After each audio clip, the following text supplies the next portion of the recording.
एक राजा थे, शिकार खेलने के लिए वन में गए थे और उनका मंत्री जो है बहुत ही वफादार मंत्री था और विश्वास पात्र था और सैनिक भी थे। राजा जो है जो कुछ उनके मन में जो है जो प्रश्न उठता था वो मंत्री से पूछते थे और मंत्री तुरंत उसका हल कर देते थे। राजा जो है तलवार को ऐसे ऐसे कर रहे थे, नहीं राजा लोग देखते हैं उस धार को ऐसे ऐसे कर रहे थे, तब तक उनका अंगूठा कट गया, इतना तेज था। जैसे ही कटा मंत्री ने कहा बहुत बढ़िया हुआ, उनके मुंह से निकल गया कि बहुत ही बढ़िया हुआ, क्योंकि वह पूर्ण भागवत थे, भगवान के भक्त थे। वह जो कुछ होता था वो यही मानते थे कि भगवान की ही इच्छा है। जैसे ही राजा का हाथ कटा मंत्री ने कहा बहुत ही बढ़िया हुआ। राजा नाराज हो गया। राजा ने कहा मूर्ख, मेरी अंगूठा कट गया और तू कह रहा है कि बहुत बढ़िया हुआ। राजा ने फैसला सुनाया, सिपाहियों इस मूर्ख को फांसी तो देनी चाहिए थी, लेकिन इतना वफादार रहा है, पता नहीं आज पता चला कि ये घात कर रहा है, लेकिन फांसी तो नहीं, लेकिन इसको जो है उम्र कैद की सजा सुना दो। जब ये बात मंत्री ने सुना तो मंत्री ने कहा ये तो बहुत बढ़िया हुआ। तो राजा ने कहा कि ये पागल हो गया, ये मूर्खता भरी बात कर रहा है, यह जो है पागल हो चुका है, इसे जेल में डाल दो। मित्रों, राजा जो है शिकार खेलने गया था, वापस आया और इस मंत्री को जो है जेल में डाल दिया गया। मित्रों, जेल में जब ये मंत्री था तो एक दिन राजा ने फिर जो है अपने सैनिकों के साथ जो है शिकार खेलने के लिए राज्य के बाहर निकले। जंगल पहले होता ही था, लेकिन भले ही वो मंत्री जेल में था, राजा कोई मंत्री पद पे दूसरे व्यक्ति को नहीं रखा था, क्योंकि उसे इस बात की गलानी होती थी कि इतना बड़ा वफादार मंत्री कैसे ऐसे हो सकता है। वह इसी वियोग में जो है दूसरे मंत्री को नहीं रखता था, क्योंकि राजा के हृदय में कहीं ना कहीं वह मंत्री के पूर्व जो कर्म थे, यानी जब से अंगूठा कटने का जो कृत्य के पहले का जो था, उसी बात को सोच सोच कर दूसरे मंत्री को नहीं रखता था। लेकिन फैसला तो सुना चुका था। शिकार खेलते खेलते जो है कुछ राजा और आगे बढ़ गया और सैनिक पीछे हो गए, तो दूसरे राज्य में प्रवेश कर गया, बन ही बन। तो दूसरे प्रदेश के सिपाहियों ने इसे पकड़ लिया। ये चिल्लाने लगा तो सैनिक इसके जो है कहीं बिछड़ चुके थे, ये दूसरे मार्ग से आगे निकल चुका था। मित्रों, दूसरे राज्य के सिपाहियों ने लेकर अपने राज्य में गए, वहां जो है नर बलि के लिए दूसरे राज्य के पुरुषों को जो है नर को खोजा जा रहा था। वहां का राजा ने देखा कि ये तो हमारे पड़ोसी देश का राजा है, ये तो हमारा दुश्मन है। उन्होंने कहा इसी की नर बलि दी जाएगी। वहां जहाँ पूजा किया जाता है, जो वहां पूजा करने वाले होते हैं जो नर की बलि देने के लिए, वो अभी वहां थे। उन्होंने उसके सामने जब इस राजा को पेश किया गया तो वह पुजारी ने कहा नहीं नहीं राजन, इसकी बलि स्वीकार नहीं हो सकती। राजा ने कहा क्यों?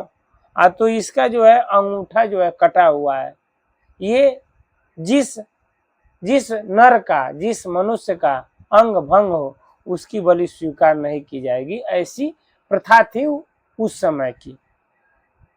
मित्रों, ये बच गया। जब ये बचा तो इसको जो है उस मंत्री की बात याद आई।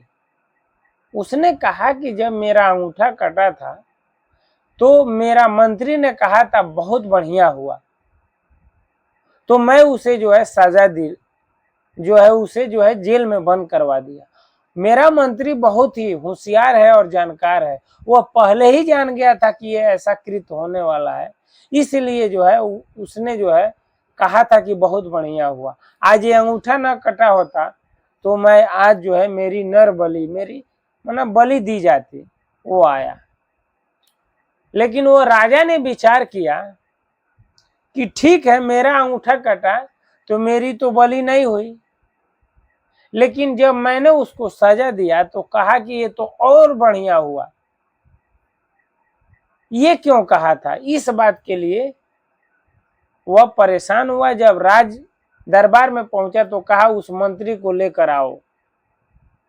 मित्रों, वो आदेश किया कि जो मंत्री को मैं जो है आजीवन कारावास का फैसला सुनाया हूं उसे लेकर आइए।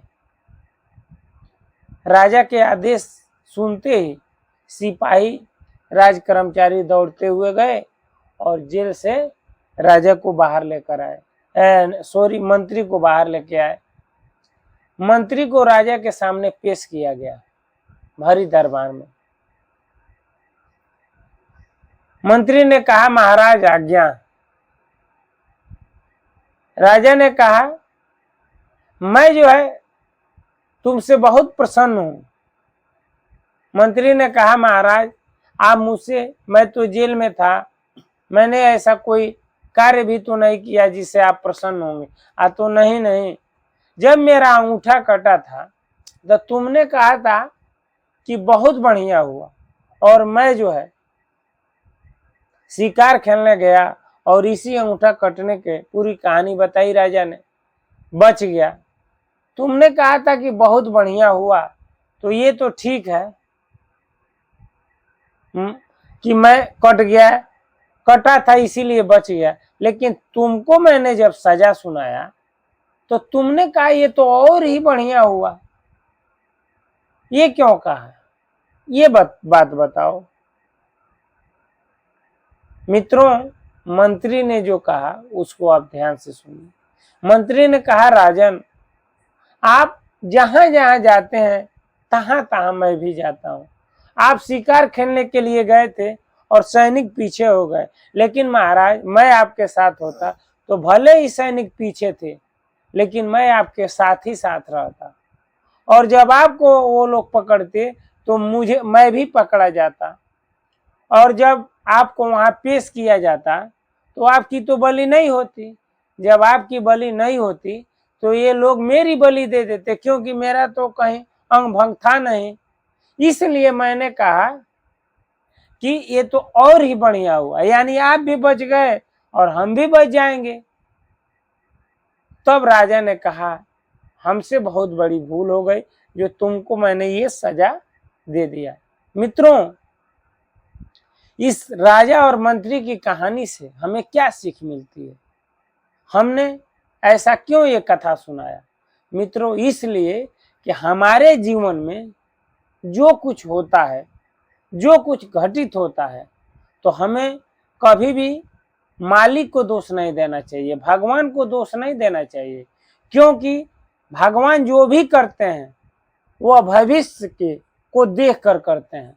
हम ऐसा नहीं करते हैं, लेकिन मालिक जो है भूत भविष्य वर्तमान तीनों के वह जानकार हैं। वह जो भी करते हैं वह भविष्य के अच्छे के लिए करते हैं।